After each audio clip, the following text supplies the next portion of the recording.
The Book of Genesis, Chapter 31, from the Sunday School Bible. Copyright 2025, The Sunday School Bible, LLC. All rights reserved. Jacob leaves Laban. Jacob heard the words of Laban's sons, saying, Jacob has taken away all that was our father's, and of that which was our father's he has received all the glory. Jacob noticed that Laban's facial expression and attitude towards him were different from before. The Lord said unto Jacob, Return to the land of your fathers and to your relatives. I will be with you. Jacob sent for Rachel and Leah, who were tending his flock in the field. When they arrived, Jacob said to Rachel and Leah, I see your father looks at me differently than before, but the God of my father has been with me. You know that I have served your father with all my power. Your father has deceived me and changed my wages 10 times, but God did not allow him to hurt me. If Laban said, The speckled will be your wages, then all the cattle produced speckled offspring. If Laban said, The streaked will be your wages, then all the cattle produce streaked offspring. Therefore God has taken the cattle of your father and given them to me. And it came to pass, when the cattle conceived, I lifted my eyes and saw in a dream the rams which leaped upon the cattle were streaked, speckled, and gray spotted. And the angel of God said to me in a dream, Jacob. I said to the angel of God, Here I am.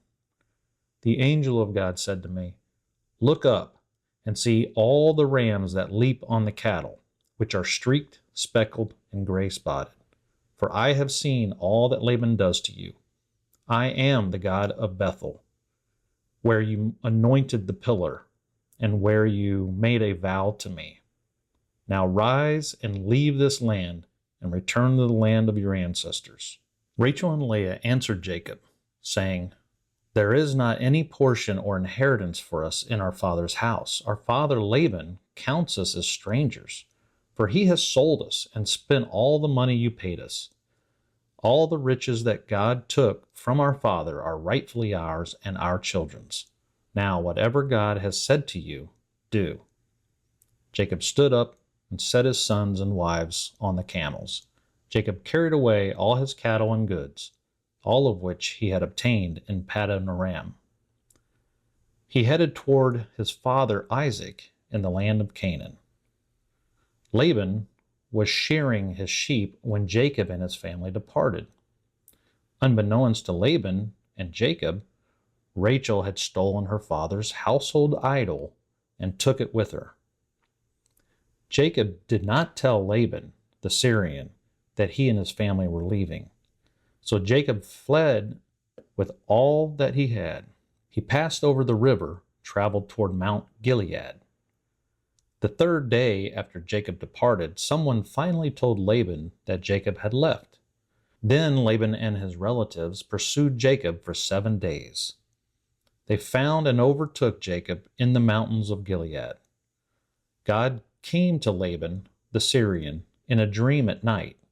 God said to Laban, Be careful not to say anything good or bad to Jacob. Then Laban found Jacob. Jacob pitched his tent in the mountains. Laban and his relatives pitched their tents in the mountains of Gilead. Laban said to Jacob, What have you done?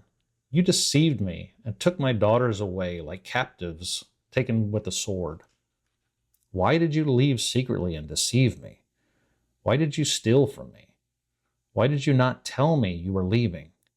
I would have sent you away with happiness, songs, tambourines, and harp. You did not even allow me to kiss my sons and my daughters. Your actions were foolish. It is in the power of my hand to hurt you. But the God of your father spoke to me last night, saying, Be careful not to say anything good or bad to Jacob. I know you want to leave because you yearn for your father's house. But why did you steal my gods? Jacob said to Laban, because I was afraid. I thought you would forcibly take your daughters from me. As for your idols, whomever you find with your gods, let him not live. In front of my relatives, go and look for anything that belongs to you and take it." Jacob did not know that Rachel had stolen Laban's idols.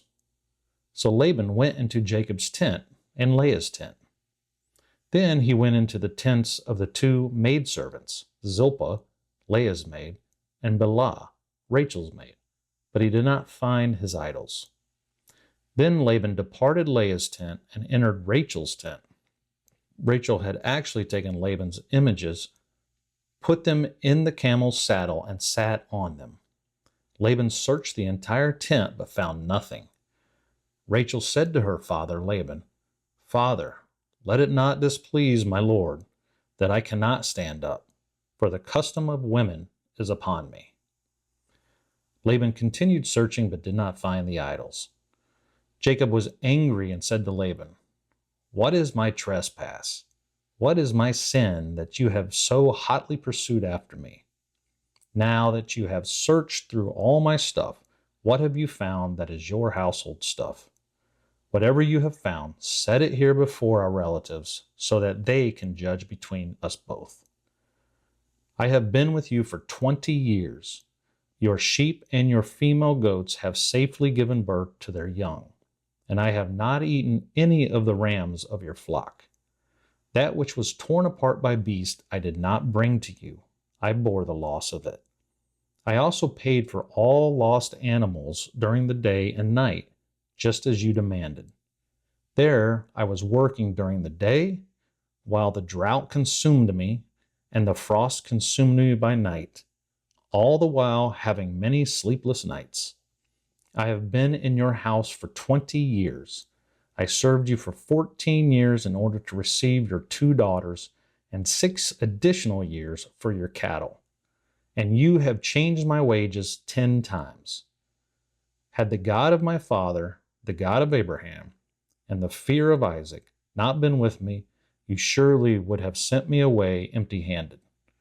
God has seen my suffering and the labor of my hands, and reprimanded you last night." Laban answered Jacob and said, "These daughters are my daughters, and these children are my children. These cattle are my cattle, and all you see is mine. However, what can I do today for my daughters or their children to whom they have given birth?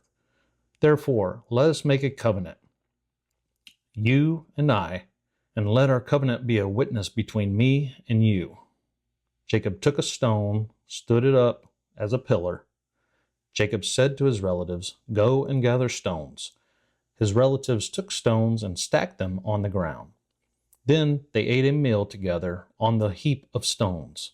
Laban called the heap of stones Yegar Shahadutha, but Jacob called it Galeed. Laban said to Jacob, "This heap of stone is a witness between me and you today." Therefore the name of the heap of stone was called Galeed, and also Mizpah. Mizpah means to watch. For Laban said to Jacob, "May the Lord watch between me and you when we are absent one from another. If you hurt my daughters, or if you marry other wives besides my daughters, God will be watching us, even if no one else is around. God is the witness of our covenant. Behold, I have cast this heap of stone and pillar between me and you. This heap is a witness, and the pillar is a witness, that I will not pass over this heap of stone to harm you, and you will not pass over this heap of stone and this pillar to hurt me. May the God of Abraham, the God of Nahor, and the God of their father judge between us." Jacob swore by the fear of his father Isaac. Then Jacob offered a sacrifice to God upon the mountain and called his relatives over to eat bread. They ate bread and stayed all night in the mountains. Laban woke up early in the morning, kissed his sons, kissed his daughters, and blessed them. Then Laban departed and returned to his place.